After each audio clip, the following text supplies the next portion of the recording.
Ketika bayangan sinar terang ini dia masuk, lalu dia keluar lagi. Akhirnya tiba-tiba saya bisa berbicara.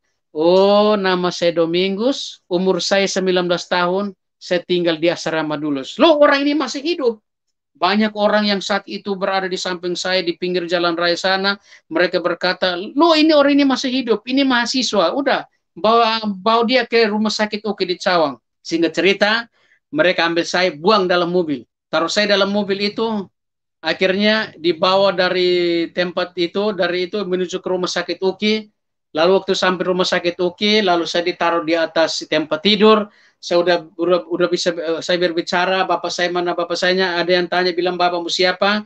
Akhirnya mereka saya bilang bapak ini itu pimpinan sekolah kami, dia juga dokter. Akhirnya dia datang ke saya, lalu saya berkata gini, bapak doakan saya, tidak mungkin saya meninggal. Saya sudah masuk surga, saya sudah bertemu dengan Tuhan Yesus. Tuhan Yesus bilang pulang, maka saya akan hidup kembali. Maka saya hidup kembali. Akhirnya pimpinan kami berkata, tenang, saya mau berdoa dalam nama Yesus. Jamaah selanjutnya masuk dalam ruang ICU.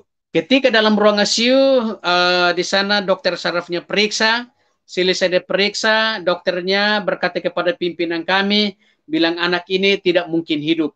Ini dua kemungkinan, mati kalau hidup, cacat seumur hidup. Karena yang pertama, ini dua kemungkinan mati kalau hidup, cacat seumur hidup. Karena yang pertama, tulang leher tidak bisa disambung. Yang kedua, saraf-saraf tidak bisa disambung. Yang ketiga, cairan otak udah keluar. Yang keempat, udah keracunan udara lah, ya. Jadi tulang leher, saraf-saraf tidak bisa disambung, darah habis. Akhirnya dokternya berkata, pimpinan kami berkata, dokter jahit aja. Kalau meninggal yang penting tersambung lagi. Akhirnya waktu saya diangkat, saudaraku, saya diangkat dari tempat pembuangan menuju ke itu, ya. Nah ini foto saya, ya. Ini foto saya. Waktu diangkat jam 3 pagi, dipotong dari jam 11 malam, diangkat dari semak-semak, ya, itu taruh di pinggir jalan, lalu itu ditaruh di atas aspal. Ya, ini taruh di atas aspal nih. Nah, ini foto-foto saya ditaruh di atas aspal, ya, ini jam 3 pagi. Dari jam 11, jam 10 malam, jam 3 pagi baru mereka temukan saya. Ya, akhirnya lalu dibawalah masuk dalam ruang ICU. Akhirnya masuk dalam ruang ICU, dokternya tidak kasih bius, tidak kasih donor darah, langsung ikat leher. Kalau meninggal yang penting tersambung lagi, ya.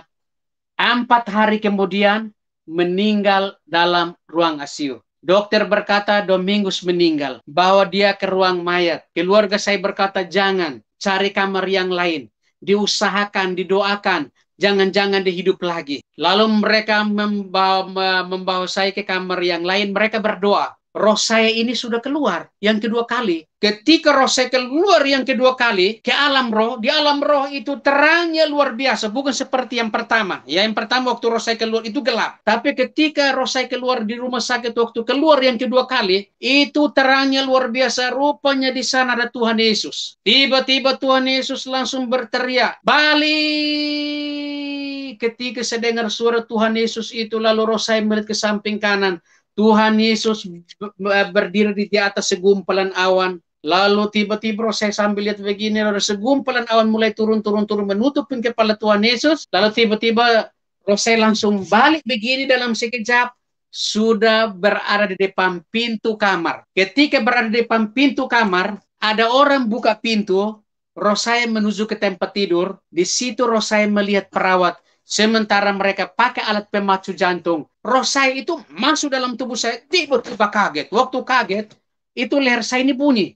Krak, loh leher saya bunyi ya. Suster, coba buka ikatan di leher saya. Ketika suster buka ikatan di leher saya ini, waktu selesai buka, itu saya lapar setengah mati, ya, karena sudah 4 hari tidak makan.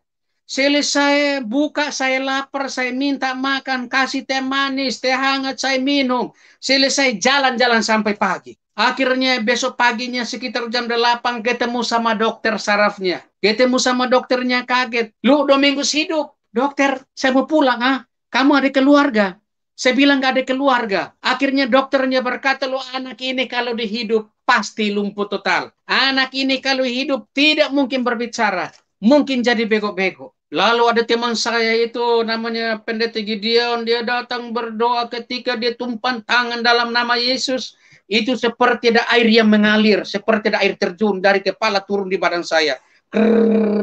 Lalu tiba-tiba saat itu saraf-saraf yang putus, saudaraku, tiba-tiba mereka mulai bergerak pelan-pelan, mereka mulai tersambung sendiri. Akhirnya mulai saat itu sampai detik ini tidak ada gangguan saraf.